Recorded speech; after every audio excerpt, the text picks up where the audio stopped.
You know what hurts the most? Sitting at that mahogany dining table, listening to my own children argue about fairness and inheritance, while they have no idea that Grandma Rose's trust fund letter is folded neatly in my purse, just 3 feet away from their greedy little hands. I'm Margaret, 67 years old, and I've spent the last 40 years of my life being the family's invisible workhorse. While my husband built his career, I raised 3 ungrateful children, took care of his ailing mother for 15 years, and somehow managed to keep this suburban Connecticut household running like clockwork. The white colonial house with its perfectly manicured lawn became my prison, and I became the ghost that kept it functioning.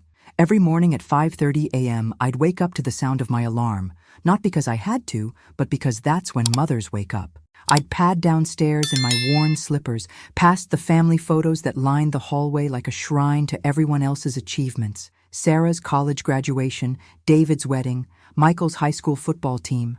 Not a single photo of me alone, just me standing behind someone else, smiling that practiced smile I'd perfected over decades. The kitchen was my domain, with its granite countertops that I'd lobbied for during our renovation 10 years ago. The only time Robert had actually listened to my opinion about our home. I'd start the coffee, check the weather on my phone, and begin planning everyone else's day. Robert needed his blood pressure medication with breakfast. Sarah would call around 8 a.m. complaining about something. David would text, asking me to pick up his dry cleaning because his assistant was out sick. Michael would stumble down around noon, expecting lunch to be ready. I became an expert at anticipating needs before they were even voiced. I knew Robert liked his eggs over easy, but not runny, that Sarah preferred her coffee with oat milk. Last month it was almond, that David needed his shirts pressed with extra starch, and that Michael would eat anything as long as it didn't require him to actually ask for it. Every Thanksgiving, every Christmas, every birthday, I was the one planning, cooking, cleaning, and smiling, while everyone else enjoyed themselves. My daughter Sarah would show up with store-bought dessert and act like she'd moved mountains. She'd breeze through the door in her designer coat, kiss my cheek with her perfectly glossed lips, and immediately start complaining about traffic or her husband or her job.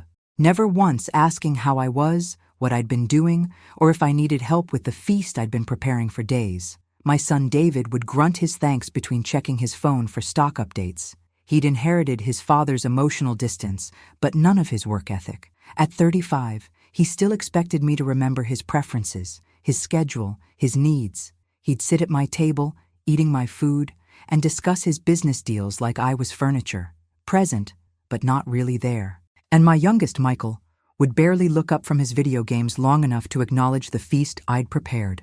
At 28, he still lived in his childhood bedroom, still expected me to do his laundry, still treated me like hired help rather than the woman who'd given him life. But tonight feels different. Tonight, as the autumn wind rattles the windows and the smell of my homemade apple pie fills the air, I can feel something shifting. The letter in my purse seems to pulse with a secret energy, and I know that everything is about to change in ways they could never imagine. The dining room glows with warm light from the chandelier I'd picked out 20 years ago. The table is set with the good china, the set I'd inherited from my own mother and had used maybe a dozen times in 4 decades because it was too nice for every day. Tonight feels like it deserves the good china, though I can't quite explain why. The humiliation started, as it always does, with something small. Sarah was complaining about her mortgage payments, dramatically sighing as she cut into the roast beef I'd spent all day preparing. The meat was perfect, tender, seasoned with the herb blend I'd been perfecting for years, but she barely noticed. "Mom, you just don't understand modern expenses," she said, not even looking at me. Her manicured nails clicked against her wine glass as she gestured dismissively. "Everything costs so much more now. My grocery bill alone is ridiculous, and don't get me started on the kids' activities." I wanted to remind her that I'd raised 3 children on a single income while her father built his practice, that I knew exactly what it meant to stretch a dollar. But I stayed quiet, as I always did. David and I were talking. "When Dad retires, you two should really consider downsizing. This house is way too big. And honestly, the property taxes are ridiculous." I felt my fork freeze halfway to my mouth. The roast beef suddenly tasted like cardboard. "Downsizing?" "Well, yeah," David chimed in, his voice carrying that condescending tone he'd perfected in business school. He'd learned to speak to people like they were slightly slow, and apparently that included his own mother. You and Dad are getting older.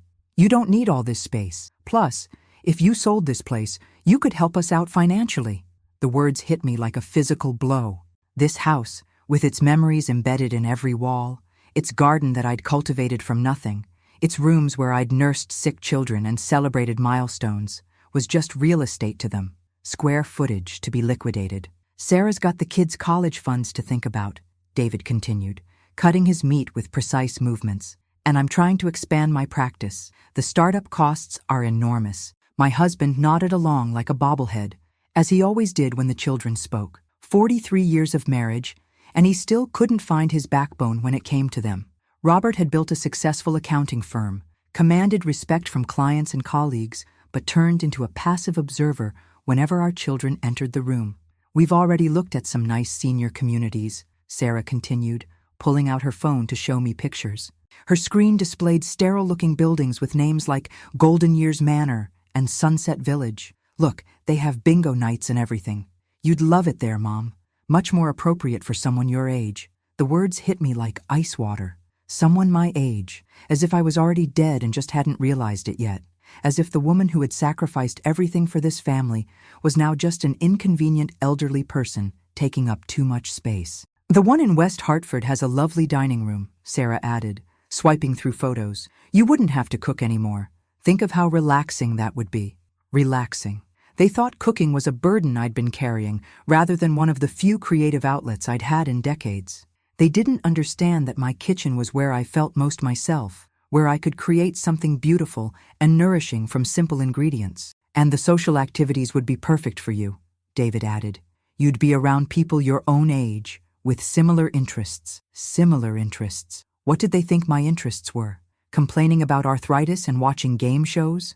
They'd lived in my house for decades, but had never bothered to learn who I actually was beyond their personal chef and housekeeper.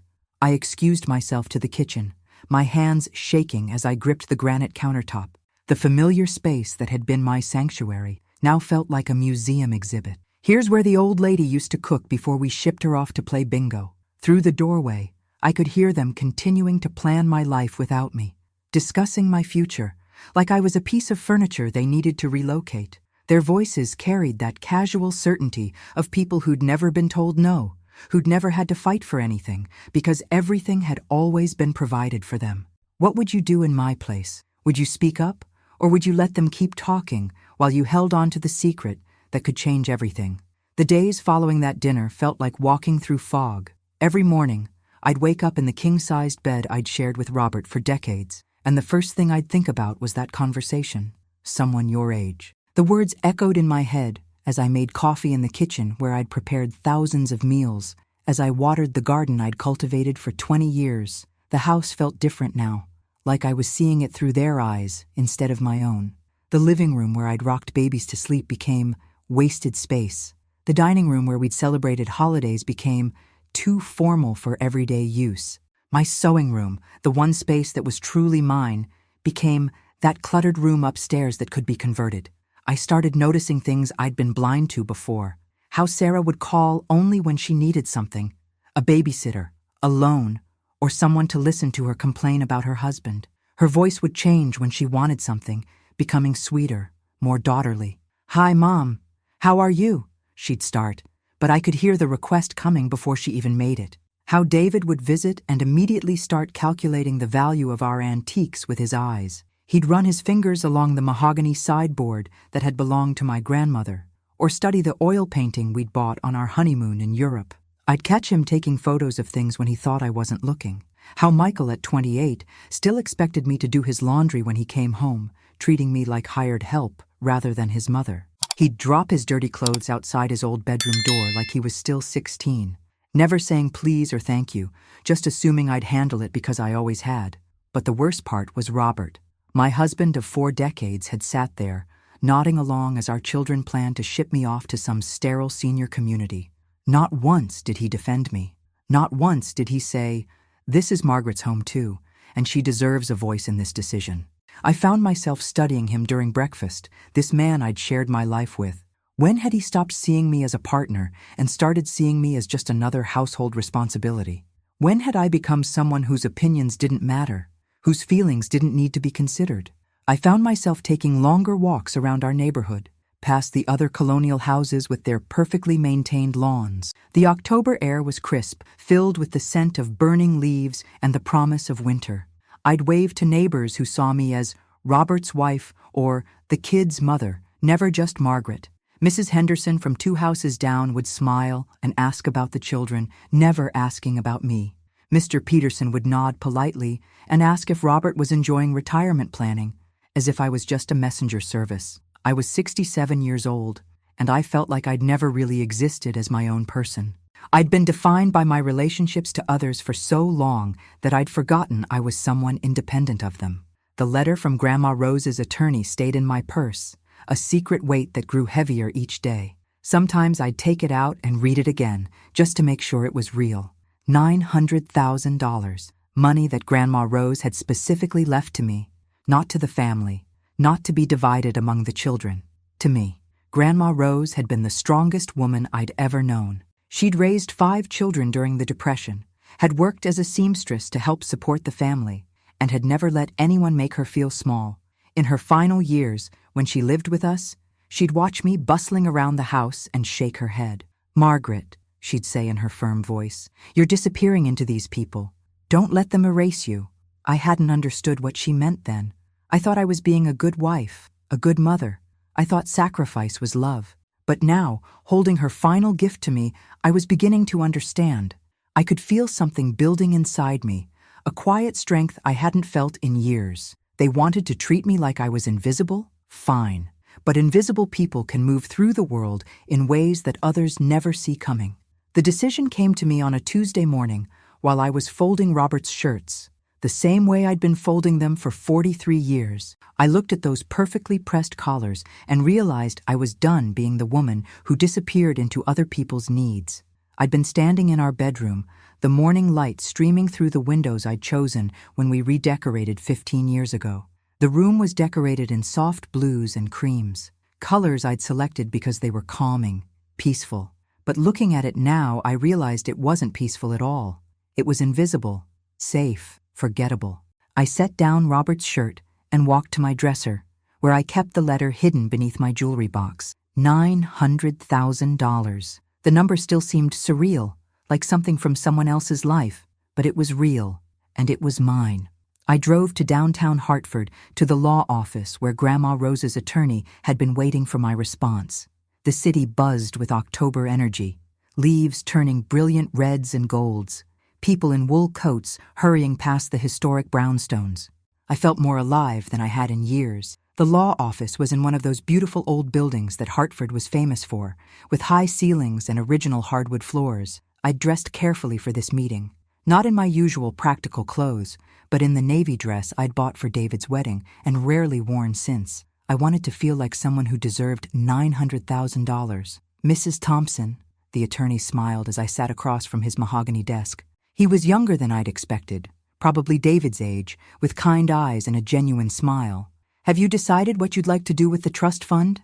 I thought about my family, probably assuming I was at the grocery store or getting my hair done, just another invisible errand in my invisible life. They had no idea I was sitting in a lawyer's office, holding the power to change everything. "I want to accept it," I said quietly. "But I need to know. Can this remain confidential?" "Absolutely. The trust was set up specifically for your discretion.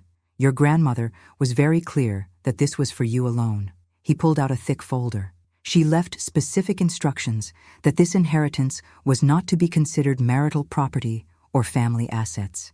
It's yours to do with as you please." As he explained the details, I learned more about Grandma Rose's intentions. She'd been watching our family dynamics for years, had seen how I was treated, how my contributions were minimized. The trust had been set up 5 years ago, after she'd moved in with us and witnessed firsthand how invisible I'd become. "She mentioned that you might need time to decide how to use this gift," the attorney said gently. "There's no rush. The money will remain in the trust until you're ready." I signed the papers with steady hands, watching as $900,000 became mine. Not the family's, not Robert's, mine. The pen felt heavy in my hand, like I was signing my Declaration of Independence. Walking back to my car, I felt the autumn air differently, The same Connecticut streets looked brighter, full of possibility. I had choices now, real choices. I could travel to all the places I'd dreamed about but never mentioned because there was never money for frivolous things. I could buy my own place, somewhere that reflected my taste, instead of compromising with everyone else's opinions. I could finally live for Margaret instead of everyone else. But first, I had some planning to do. If my family wanted to treat me like I was already gone, then maybe it was time to show them what my absence would really look like. I stopped at a small cafe I'd never been to before, ordered a cappuccino, and sat by the window watching people walk by.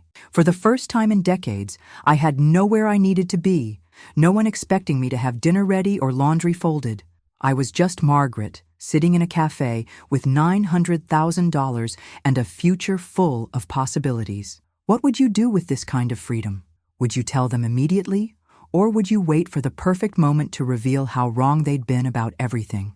The next few weeks were the most exhilarating of my life. While my family continued their casual discussions about Mom's future, I was quietly building my own. I started small, but with purpose. A financial advisor who specialized in women's wealth management. A sharp woman named Patricia who understood exactly what it meant to suddenly have control over your own financial destiny. She didn't talk down to me or assume I knew nothing about money. Instead, she listened as I explained my situation and helped me understand my options. The beautiful thing about this inheritance, Patricia said during our second meeting, is that it gives you complete independence.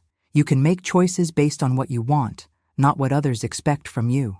I also found a real estate agent who showed me charming condos in Boston and cozy cottages in Vermont. Each property represented a different version of the life I could choose. The Boston condo was sophisticated, urban, close to museums and theaters I'd always wanted to visit. The Vermont cottage was peaceful, surrounded by gardens I could tend without anyone telling me what to plant. I even looked at a beautiful apartment in Manhattan, something I'd dreamed about since I was young but never thought possible. The realtor, an energetic woman named Carmen, showed me a one-bedroom with huge windows overlooking Central Park. This would be perfect for someone starting a new chapter, she said. And I realized she was talking about me. Not someone's wife or mother, but someone beginning her own story. The irony was delicious. Sarah called me twice that week to complain about money, never knowing that I was sitting on more cash than she'd see in 5 years. She'd go on about her mortgage payment, her car repairs, her children's expensive activities, all while I nodded sympathetically and made appropriate sounds of concern. I just don't know how we're going to manage, she'd sigh dramatically. Maybe when you and Dad sell the house, you could help us out with Emma's orthodontist bills. I'd listen to these conversations with a new sense of detachment.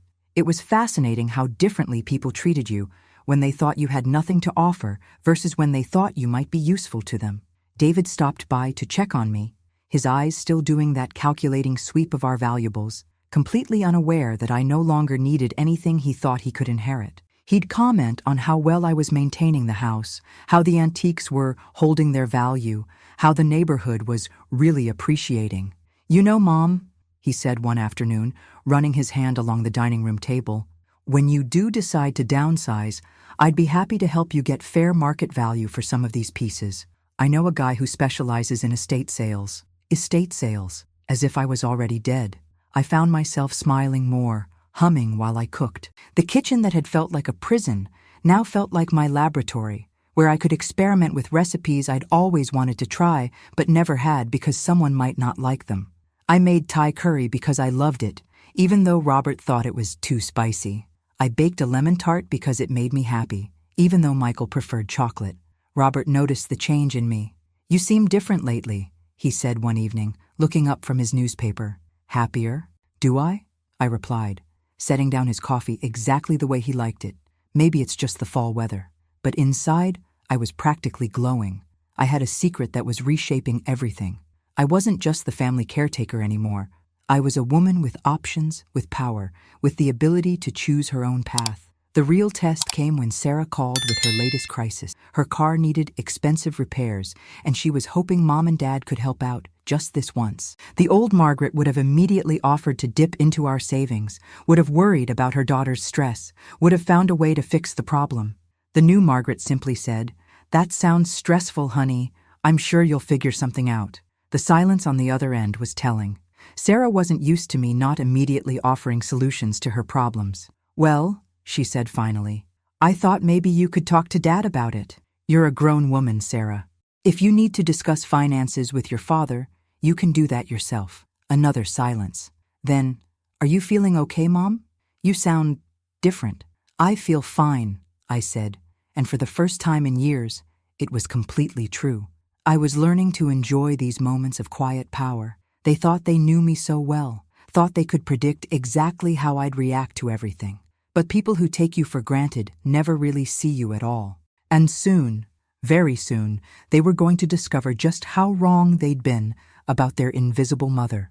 The moment had finally arrived. I walked through the back door, letting the screen slam shut behind me with a sound that echoed through the kitchen like a gunshot.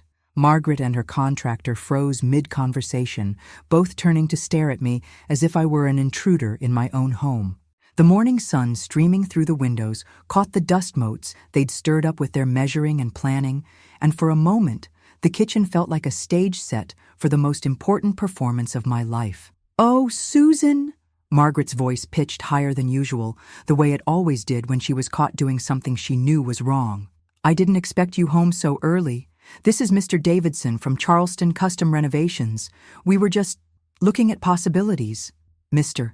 Davidson, a man in his 50s with salt and pepper hair and the kind of confident smile that came from years of telling people what they wanted to hear, extended his hand toward me. "Mrs. Mitchell," I said, not taking his hand. "And it's Miss. This is my house, Mr. Davidson." Margaret's laugh was as sharp as broken glass. "Oh, Susan, don't be dramatic. You know what I mean. We're all family here." She turned to the contractor with that apologetic smile she'd perfected over the years.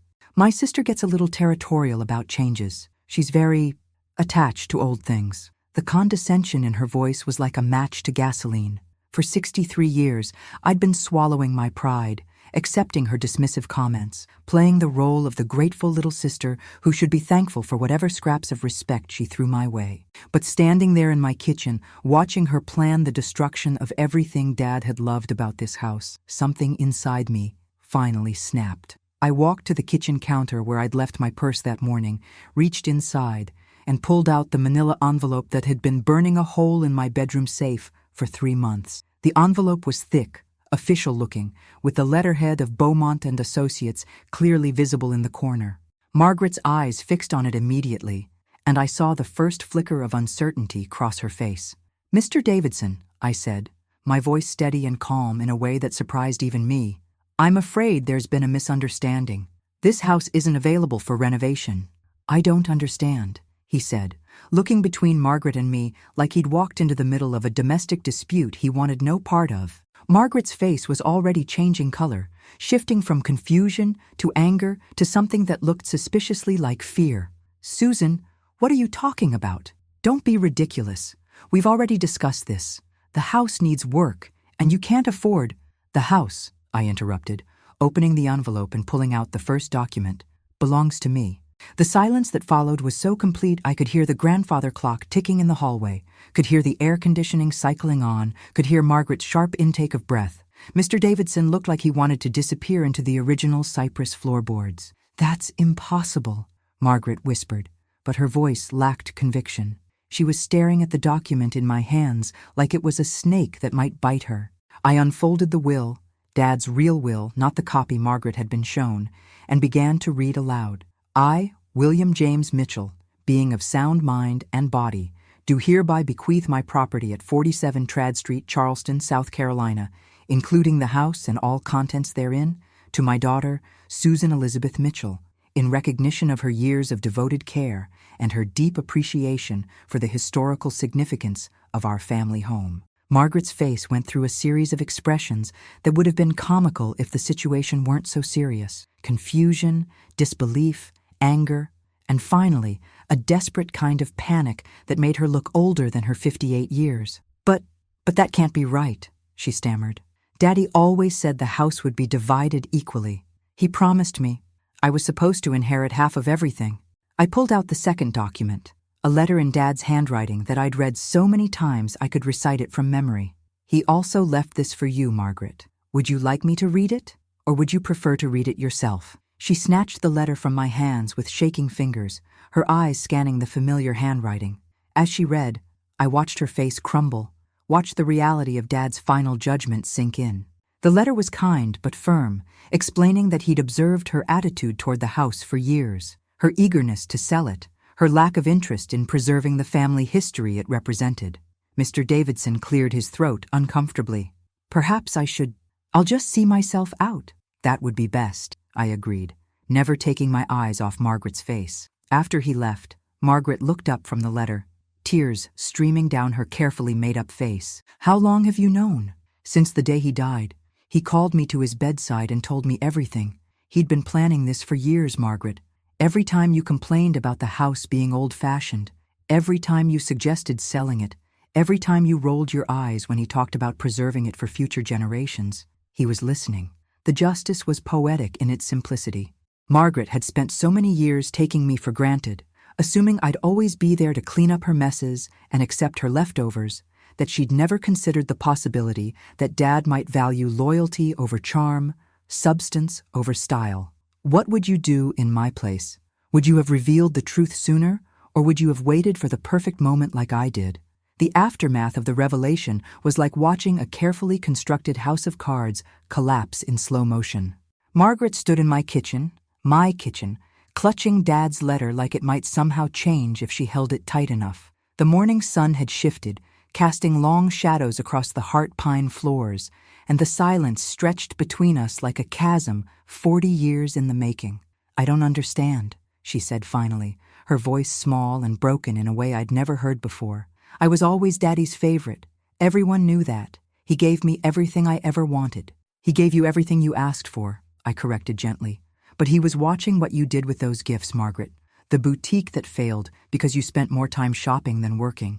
The catering business that collapsed because you thought you were too good to actually cook. The interior design firm that went under because you cared more about impressing clients than serving them. She sank into one of the kitchen chairs, the same chairs where we'd eaten breakfast as children, where Dad had helped us with homework, where Mom had served Sunday dinners to 3 generations of family. Her designer dress looked out of place against the simple wooden furniture, like she was playing dress-up in someone else's life. But I always thought he understood that I had bigger dreams, that I wanted more than just this. She gestured around the kitchen with a mixture of disdain and desperation.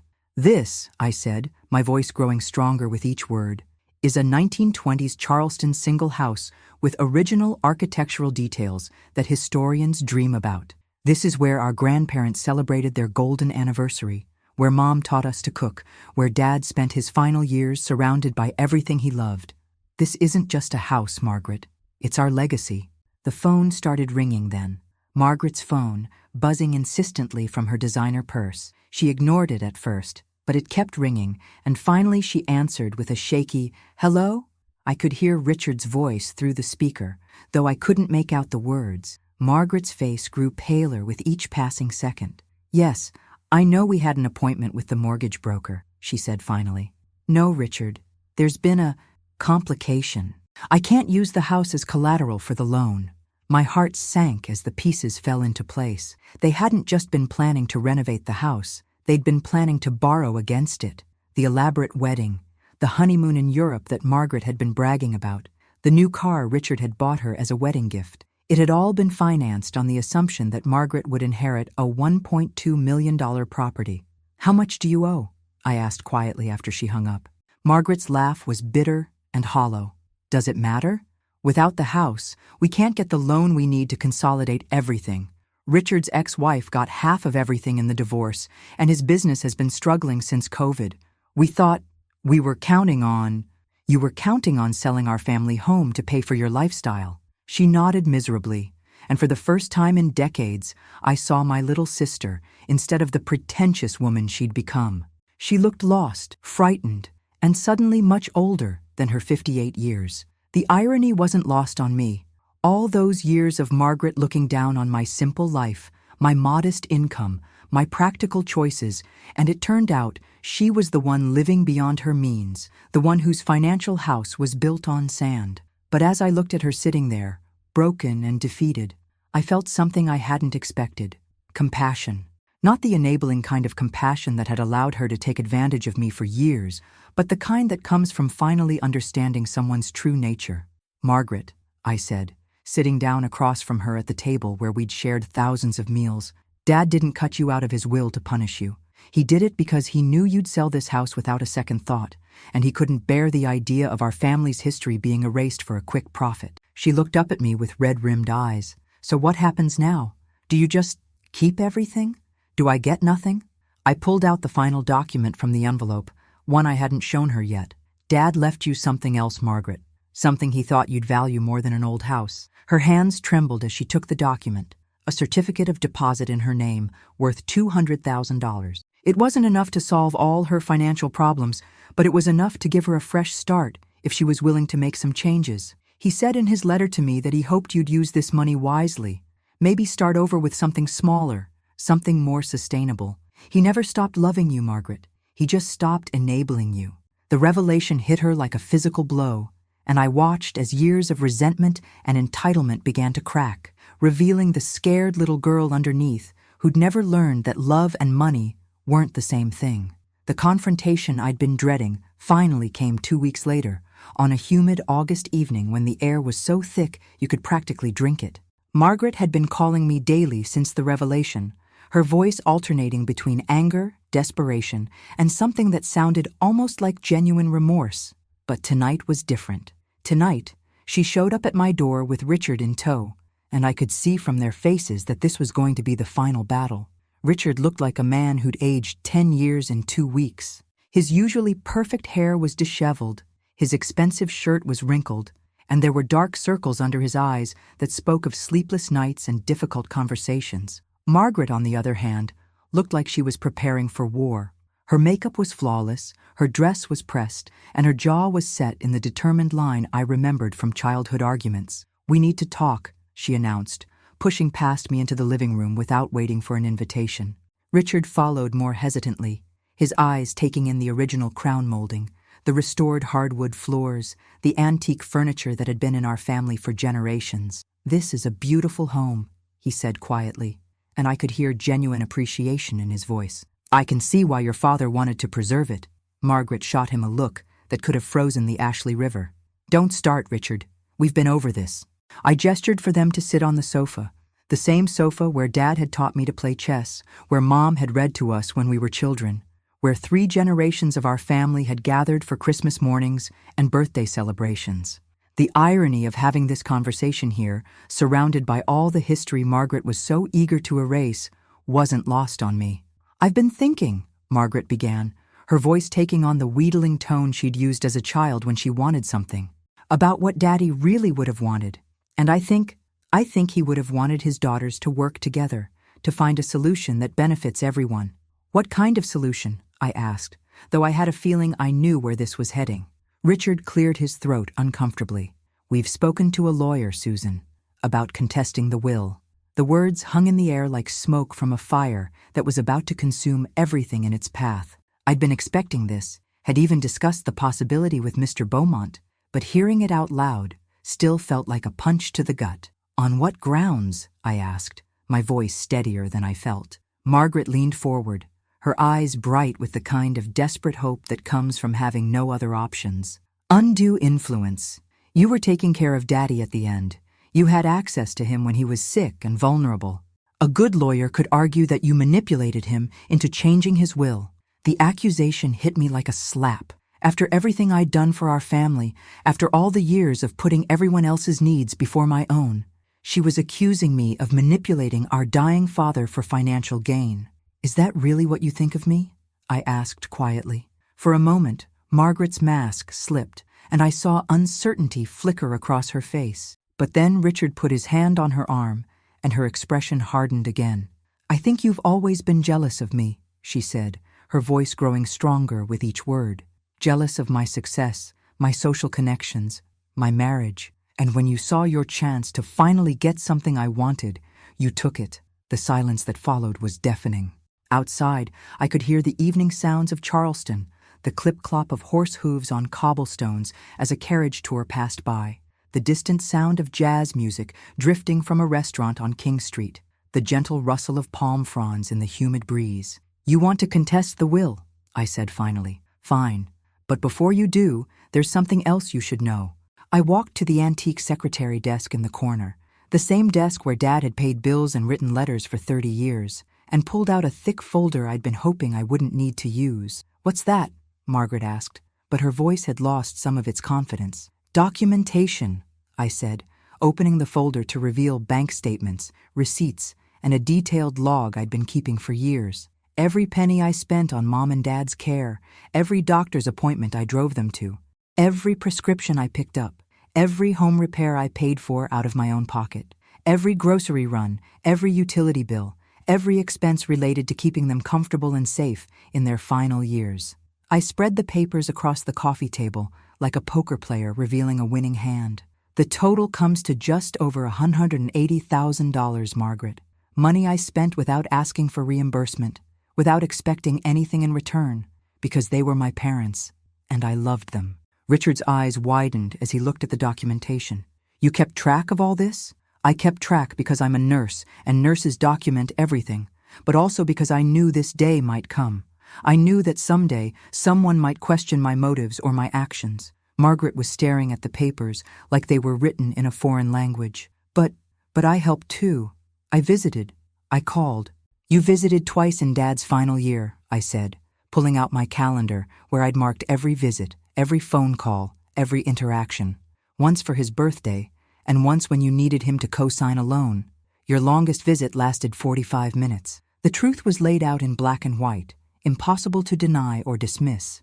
Richard was reading through the documentation with the careful attention of a man who understood numbers, and I could see the exact moment when he realized that contesting the will would be financial suicide. "Margaret," he said quietly, "we can't fight this. Even if we won, which is unlikely given this documentation, the legal fees would eat up any inheritance. And if we lose, if you lose," I finished, "you'll be responsible for my legal fees as well as your own, Mr. Beaumont estimates that could run upwards of $50,000. Margaret's face crumpled as the reality of her situation finally sank in.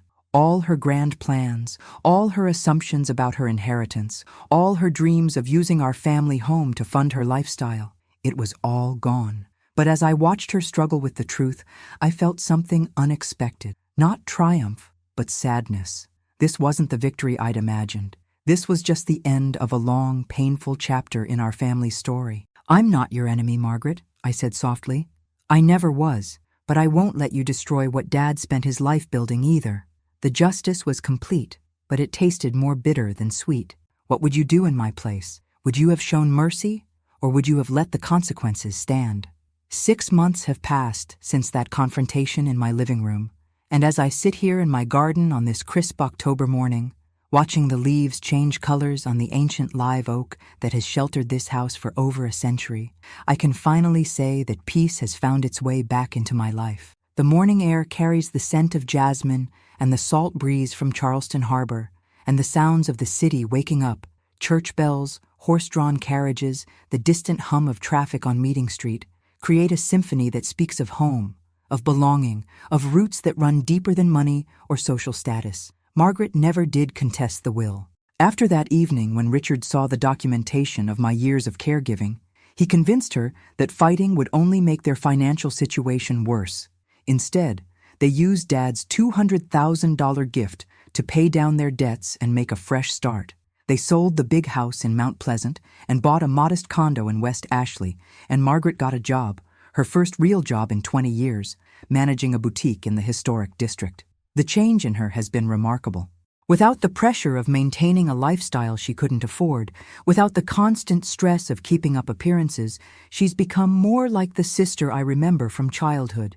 We have coffee together every Sunday morning now, sitting at the same kitchen table where we ate breakfast as children, and slowly, carefully, we're rebuilding something that was broken for far too long. "I was so angry at first," she told me last week, her hands wrapped around a mug of coffee made in the same percolator Dad used for 30 years. "Angry at you, angry at Daddy, angry at the whole situation. But working at the boutique, earning my own money, making my own way, it's given me something I didn't even know I was missing." "What's that?" I asked, though I thought I knew the answer. Self-respect, she said simply. For the first time in my adult life, I'm not depending on someone else to take care of me. It's scary, but it's also liberating. Richard has been good for her in this new phase of their life. Without the financial pressure, their relationship has found its footing on more solid ground. He started a small consulting business, and they're building something together based on partnership rather than desperation. As for me, I found my own kind of liberation. The house that was once a burden I carried alone has become a source of joy and purpose. Sarah from the Preservation Society helped me get it listed on the National Register of Historic Places, and now it's protected from the kind of improvements Margaret had planned. I give tours twice a month to architecture students and history buffs, sharing the stories of the families who lived here, the craftsmanship that went into every detail, the importance of preserving our past for future generations. I've also started volunteering at the hospital's grief counseling program, helping other families navigate the difficult conversations about end-of-life care and inheritance planning. There's something powerful about sharing your story, about helping others avoid the mistakes and misunderstandings that can tear families apart. The garden is thriving. This morning, I harvested the last of the tomatoes and the first of the winter squash, continuing the cycle that Dad started and that I hope will continue long after I'm gone. I've been teaching my neighbor's granddaughter how to tend the plants, how to save seeds, how to read the signs that tell you when something is ready to harvest. She reminds me of myself at that age, eager to learn, respectful of tradition, understanding that some things are worth preserving simply because they connect us to something larger than ourselves. The house itself has never looked better. With the money I've saved by not having to support Margaret's various schemes, I've been able to restore the original shutters, refinish the front porch, and repair the slate roof that has protected this home for nearly a century. Every improvement honors the original craftsmanship, while ensuring that future generations will be able to enjoy what past generations built. Sometimes, in the evening, I sit on the front porch and watch the tourists walk by, taking pictures of the historic houses, marveling at the architecture, trying to imagine what life was like in Charleston 100 years ago. They don't know that they're looking at a living piece of history, a home where real people lived real lives, where love and loss and hope and disappointment played out in rooms that have witnessed it all. I think about Dad often, especially in the mornings when I'm making coffee in his old percolator, or in the evenings when I'm reading in his favorite chair. I think he would be proud of what I've done with his legacy, how I've honored his wishes, while also finding a way to heal the rift with Margaret. He always said that family was the most important thing, but he also understood that sometimes love means setting boundaries, means refusing to enable destructive behavior, means making hard choices for the greater good. The lesson I've learned, the one I try to share with the families I counsel, is that respect isn't something you inherit, it's something you earn. For too many years, I accepted being undervalued, being taken for granted, being seen as the reliable one who would always be there to clean up everyone else's messes. But when I finally stood up for myself, when I finally claimed my worth, I discovered that I was stronger than I'd ever imagined. Margaret learned something too. She learned that charm and entitlement can only carry you so far, that real security comes from building something solid rather than depending on others to provide for you. She learned that work has dignity, that earning your own way brings a satisfaction that no inheritance can provide. As I finish my coffee and prepare to start another day, a day that will include a shift at the hospital, an afternoon working in the garden, and an evening reading in the living room where 4 generations of my family have found comfort and peace. I'm filled with gratitude for the journey that brought me here. The house on Trad Street stands as it has for nearly a century, its walls holding the memories of all who have called it home, its rooms echoing with laughter and tears, its garden blooming with the promise of seasons yet to come. It's more than just a house now. It's a testament to the power of perseverance, the importance of family, and the truth that some things are worth fighting for. And I am its guardian, its protector, its keeper of stories. I am exactly where I belong. The end.